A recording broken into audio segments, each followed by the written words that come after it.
Okay, everybody, it is the time of day that you have been waiting for. It is time for myself to join the clan and become a Viking. Okay, so helmet. Oh, okay, it echoes. Chainmail, am I going to need this? Yes, definitely. Am I really going to need... Okay, shield? Yeah. Okay, this can choke me. Okay, guys, so... Okay, guys, I am going to go and get all of this gear on, and I will see you in a moment whenever I talk to everybody about what it's like to be a Viking here. I am fully done up as a Viking, and I think I may have hooked my lead. I think I'm okay. So, how do I look? You're fully set up in Norse Irish gear. Ah, so it's actually quite nice for me then. So, I have to ask, how much does it take to actually get into this gear? Money. Oh yeah, just if you were looking at, if some of our viewers at home was sitting there going, I want to be a Viking.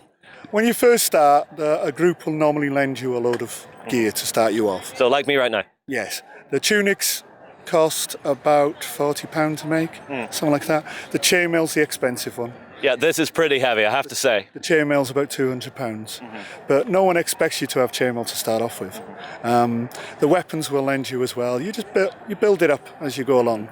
When I first started, I was a student and I couldn't afford anything, believe me. So it's not that bad as long as you slowly build up. All right, well, the one thing I want to do now is actually have a little bit of a talk about what people get up to around the camp whenever you guys are doing a reenactment like this. Okay. During the day, when the public are watching, everything has to be authentic to 1,000 years ago. So there's no modern things at all. I have to go around without my glasses. There's no glass bottles. Everything is done completely authentically. We play in character, but we'll break character straight away if we're talking to a child, because otherwise you might scare them. Of course. Yeah. And we just basically live like they did 1,000 years ago. I see. Now, pick out one or two of your best people here who do reenactments, because I would like to have a talk with you about some of the different gear that we're going to see on display here. That might be a bit hard, actually, but these will have to do, I suppose. You know, there's Faye. She comes from Yorkshire. Hello, my dear. So, how are you dressed today? Currently, I'm dressed in low status, female, obviously, Viking pagan kit. So I've got my long dress and I'm dressed in quite pale colours because dye is expensive and I'm portraying someone who doesn't have very much money. So this would have been the natural colour that the wool would be, and the orange comes from onions. It's not very expensive. I'm pagan, so I have a Thor's hammer and I don't have to have sort of all of my hair and my chest and my neck covered, as you would if you were Christian, but I do still have a scarf on because they still would have done that. Fantastic, thank you very much. Who else do we have? Well, we have a male warrior here. Ah, I see. Come and join me, sir. So, how are you dressed today? So I'm in mid-status kit, so as you can see I have a sword. These things weren't that common actually in the period that we're in. Only one of these would be like owning a BMW. Ah. Okay, so they actually cost quite a bit of money to make and to have. I've got linings on the sides of my kit on my kirtle, and I'm wearing some rings, and I've got some nice necklaces on and stuff. So I'm sort of mid-status. I'm not a jarl or anything like that, but I'm quite good at pillaging.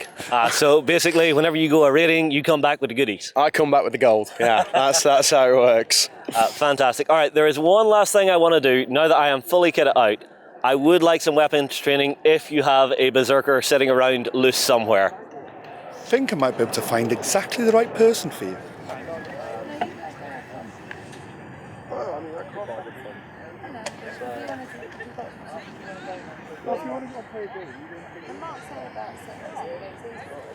Oh, were you at that training session? Sunday in the hall? Yeah, I was there. Oh, right,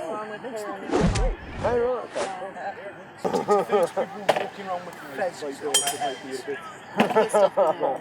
Well, yeah, just a I heard, yeah. No, not I have to tell you, but I'm paying for okay. That way I'll take some. I don't know who's his mate, but I don't know. So it's tomorrow it's going to be spectacular. There might have been a and I had one where that's So I took it out, put it all back.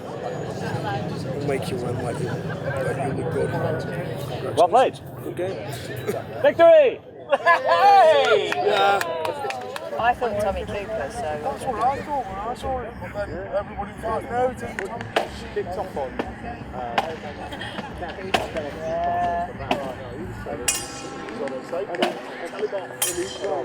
He went over to it, and the others, you know, like second and the one or whatever.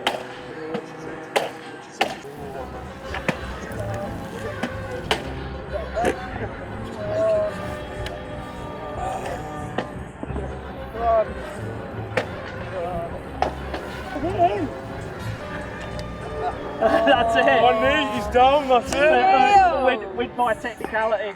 That'll do you, man. Slantia. Skull.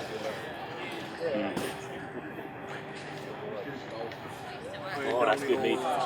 Sit there stroking your beards, both of you. That's the one trick that I didn't do. But I mean, no, that's fine. Like, what? Like, Well, actually, I chose like it's game of choice. Hotel playing games.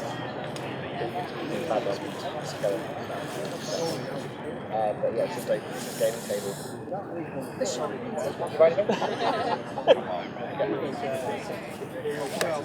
Nice. Looks really awesome.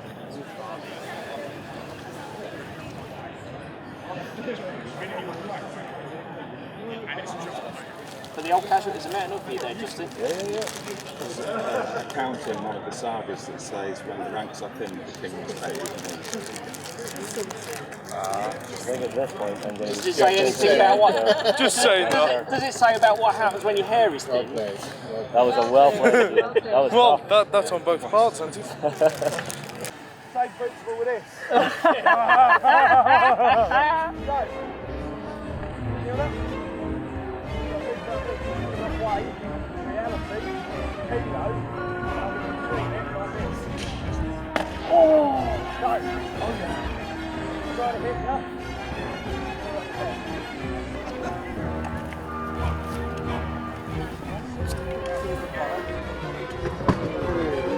Oh, did you just lose a leg?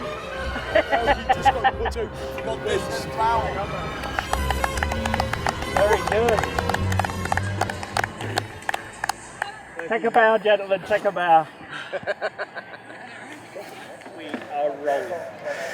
Okay, guys, so that's what it looks like when I fight Viking style. I am here with Grim, my opponent, a master bladesman. Thank you very much, sir. That's okay. Very welcome. How much training do you guys normally do for that? Because I have to say, the chainmail is heavy, the weapons are heavy. Well, we have to pass very stringent tests before we do this. Most groups train at least once a week. The group I'm with train 4-6 hours probably once a week. So as a competitive fighting style, it can be very physically demanding. Well, thank you very much. That was a fantastic fight. Good, well done. Everybody, oh yes? You've done very well for someone that has only just picked up a sword as well. It's in the blood. Yeah, most blokes don't even get that far. The one piece of advice, if you're ever going to pick one up, don't be scared of taking a hit, because that's whenever you lose. Exactly.